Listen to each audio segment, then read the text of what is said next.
উত্তাল বাংলাদেশের রাজনৈতিক পরিস্থিতি মূল দাবি হচ্ছে নির্বাচন। আর এই নির্বাচনকে কেন্দ্র করে রাজনৈতিক দলগুলোর মধ্যে তৈরি হয়েছে বিভাজন। আর এই বিভাজন থেকেই গতকালকে প্রধান উপদেষ্টা তিনি প্রথম সারির যে তিনটি দল আছে এই মুহূর্তে মাঠে, বিএনপি, জামাত ইসলাম, এনসিপি, তিন দলের সাথেই বৈঠক করেছেন। আর এই বৈঠকগুলোর মধ্যে প্রত্যেকটা রাজনৈতিক দল তাদের নিজস্ব দাবি দাওয়া সরকারের কাছে উপস্থাপন করেছেন। আর এই দাবি দাওয়াগুলো উপস্থাপনের মধ্যে আমরা দেখেছি দুইটা জিনিস খুবই কনফ্লিক্ট ছিল। কোন দলই নিজেদের যেই দাবিগুলো গত কয়েকদিন যাবত রাজপথ পর্যন্ত গড়িয়েছে, বক্তব্যের মাধ্যমে মার্কেটকে উত্তপ্ত করেছে, এই দাবি দাওয়াগুলো থেকে কেউ কিন্তু সরে আসে নাই।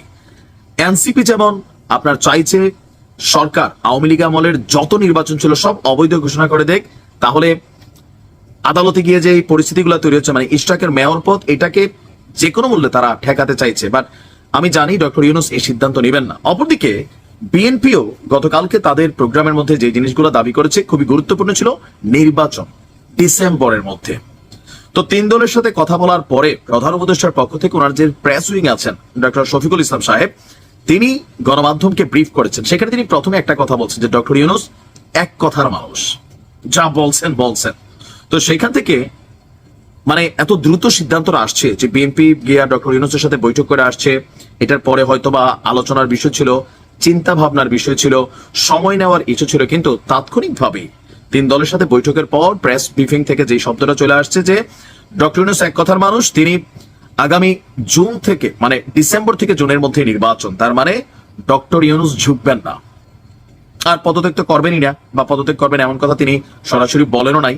এটা এনসিপি কর্তৃক প্রচারিত একটা তথ্য। তো 10টার দিকে সাংবাদিকদেরকে প্রেস সচিব জানান যে বৈঠকগুলো সুন্দর পরিবেশে হয়েছে।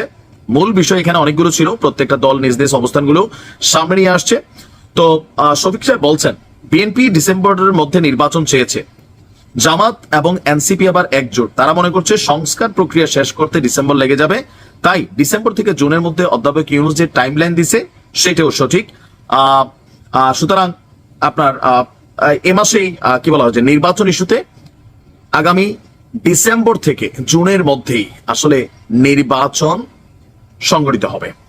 এখন এতে তিন দল নিজেদের সমর্থনটা ডক্টর ইউনূসকে দিয়েছেন। সমর্থন কোনটা? যে আপনি পদত্যাগ করবেন না। বিএনপি বরাবরই বলছে আমরা পদত্যাগ আপনার চাইনি, আমরা চাই নির্বাচন একটা সুস্পষ্ট রোড ম্যাপ, যেটা বলা হয়ে থাকে যে কোন মাসের কোন তারিখ, কবে তফসিল ঘোষণা, অথবা কবে থেকে কি প্রসেসিং শুরু হবে।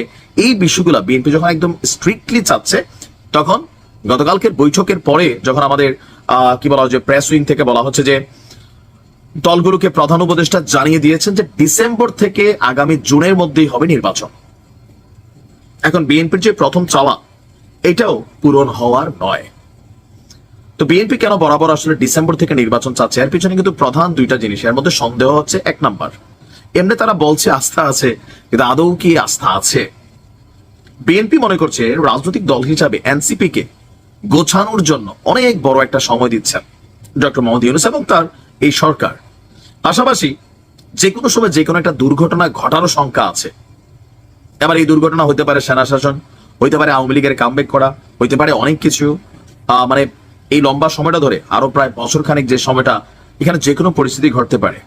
তো এরকম নানান অ্যাক্টিভিটিস থেকে বিএনপির যে দাবি বা বিএনপির যে চাওয়া, মেজরিটি যদি হিসাব করে ডক্টর ইউনূসের সাথে তিনটা দল দেখা করছে 33% ভোট, তো 66% ভোট এনসিপি এবং জামাত দিয়েছে নির্বাচন জুন থেকে ডিসেম্বর থেকে জুনে, তারা সহমত প্রকাশ করেছে যৌথভাবে। আর বিএনপি একা চাচ্ছে 33% ভোট নিয়ে, যে মানে যদি আমরা পার্সেন্টেজ ধরি তিনটা দল 100 করি, যে ডিসেম্বরের মধ্যে নির্বাচন। ডক্টর ইউনূস মেজরিটি হিসাব করলো এটা ডিসেম্বরের থেকে জুনের দিকে যাচ্ছে।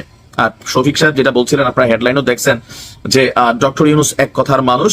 তো সেই ক্ষেত্রে ডক্টর ইউনূস আসলে ঝুঁকবেন না, কোন সিচুয়েশনেই ঝুঁকবেন। এমনকি উপদেষ্টা পরিষদের বিবৃতি থেকে বলা হয়েছে যদি ওনার কাজে প্রেসার ক্রিয়েট করা হয়, চাপ তৈরি করা হয়, সমর্থন না দেওয়া হয়, যে কোনো সিচুয়েশন নেগেটিভ করা হয়, জনতার সামনে তিনি এটা প্রকাশ করবেন।